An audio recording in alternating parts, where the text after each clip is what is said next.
Hi PUBG sports fans, I'm your PUBG sports guide Annie and I'm here with Paper Thin. Hey guys, welcome aboard episode 3 of the PUBG esports news show. In the previous episodes, we have covered PGS qualifier news mostly, and then we found out that a lot of fans are curious about what PGC top 4 teams are doing these days. Yeah, exactly. So today, let's take a look at these top 4 teams and see what they've been up to recently. So let's start with FaZe Clan.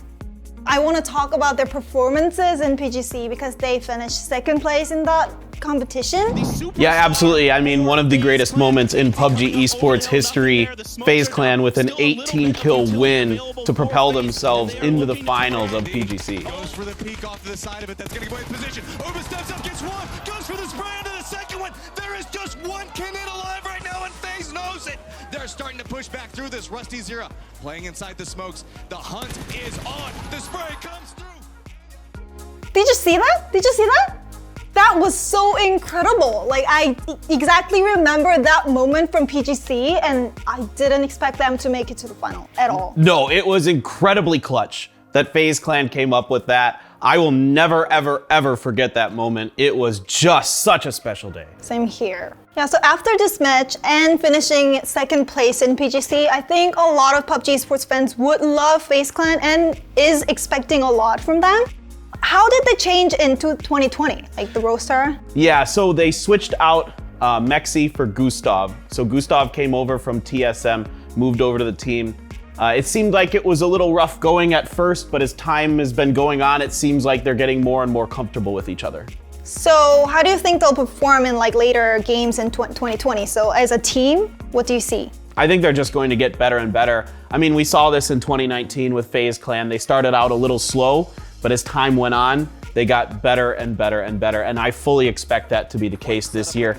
Uba's already fragging out of his mind. At GLL, he was second in frag, so nothing's changed with him anyway.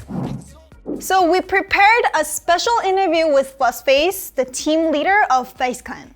Hi FaZe! Hi, I'm FaZe and I play PUBG for FaZe Clan. So I wore your uniform, see? Yeah. So Fuzz, first of all, I just want to see how you and FaZe Clan have been doing since PGC. Yeah, so basically we had a little bit of time off in the winter, and then now we're starting to come together to team prac a lot with Gustav. Yeah, so tell me about how that's going with Gustav. I felt like we needed something more of ideas. We needed more ideas to come into the table, really, because before it was, I felt a little bit stranded sometimes, and Gustav brings that extra edge where we just have more ideas come to the table and more things to happen. Then about like the team strategy, I found out that your landmark in Erangel is constantly changing. Yeah. And the Toby tournament, you landed at Pochinki. So like, is it like a different strategy that FaZe Clan was going to have, or what was it? So basically, I've always had the opinion that where we loot doesn't matter at all. We're comfortable playing from anywhere. We've played from Kameshki when we played in Hong Kong. We played from West Coast. We played from Millibase. Like, we've always played from different areas of the map. And it doesn't really change much to how we approach the game. It's just when you have a deeper level of understanding of how the game works, it shouldn't be an issue to change loot spot, in my opinion. How are you guys feeling about playing on Erangel 2.0 right now? Is it comfortable for you guys? I mean, there's definitely some big changes to the map, and we just need more practice with it. But I definitely there's a lot of different areas that are very playable now, rather than before where it was just flat open ground. So it gives more more options to teams, basically, and that's good for competitive when you have more options. Absolutely. How about the new changes, especially to grenades? How are you guys feeling about that?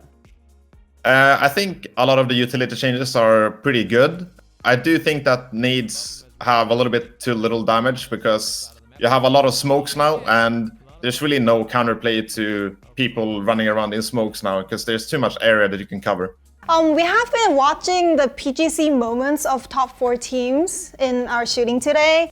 And we just watched the clip where you barely made it to final. And you were very like surprised and very happy, and like the complex emotions. Like, how did you feel? Do you still remember how you felt that day? Yeah, for sure. There was I mean, right before that game, I remember Mexi had just told his girlfriend like, "Oh, I'm coming home soon," and we all felt this, that like we didn't think that we were gonna make it, but obviously we had to fight for like to make it happen if we want to, and we're really happy when it actually happened. We didn't expect it at all, and that's obviously why we were so surprised. So first, FaZe, thanks for interviewing with us. And do you have any last words for fans? Thanks for having me, and yeah, of course, just thank you so much for everyone supporting us during PGC and after now, even with roster changes and stuff, and we look forward to competing for 2020. Do I look like a pro? No. As you can see, it's time for OGN ENTUS. They ended up 4th in PGC 2019. So I definitely expected OGN ENTUS to be a strong team, maybe the best coming out of Korea going into PGC. Let's take a look at a clip from Indigo and see exactly what makes them such a good team. He's got a little bit of a divot to work with. Indigo finally arrives, denies 1, 10 kills. Can he make it more? And there he goes. It's K-Mine against Indigo. It's not over yet. Indigo, 5 bullets. He goes for the reload, and K-Mine has a second to breathe, but just a second. Indigo scanning the horizon. K-Mine makes the peak. Oh, it's Indigo. So Indigo was this close to losing, but then he won and achieved 2 consecutive chicken in Miramar. Indigo showed very good performances in PGC 2019, but then this team is very well known to be the well-balanced team. Yeah, they are extremely well balanced. They are all very good players. The problem for them has been lack of firepower. But recently, Under went to this team, and I think this will ensure this team with the power because he is one of the best attacker in PKL last year. Yeah, absolutely. This is a guy that's going to average around 1.2 to 1.3 KDA per season, so he's a very strong individual player. In fact, at the PUBG Miracle Weekend, he was the top damage dealer for OGN ENTUS, averaging around 243 damage per match, so that's pretty strong. Yeah, so I think they're doing well these days with Under, but then they ended up 5th in PUBG Miracle Weekend, which I expected more than that. And even in previous matches, like global matches, they didn't really do well. Like, why do you think they're doing not that well? I think to start off with, it was just trying to work with Under, get him in the right spots on the team, find out where he fits.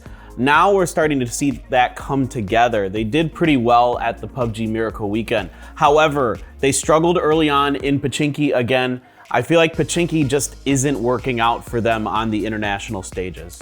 They abandoned Pachinki after the first day, which I think was really smart, and their results improved after that.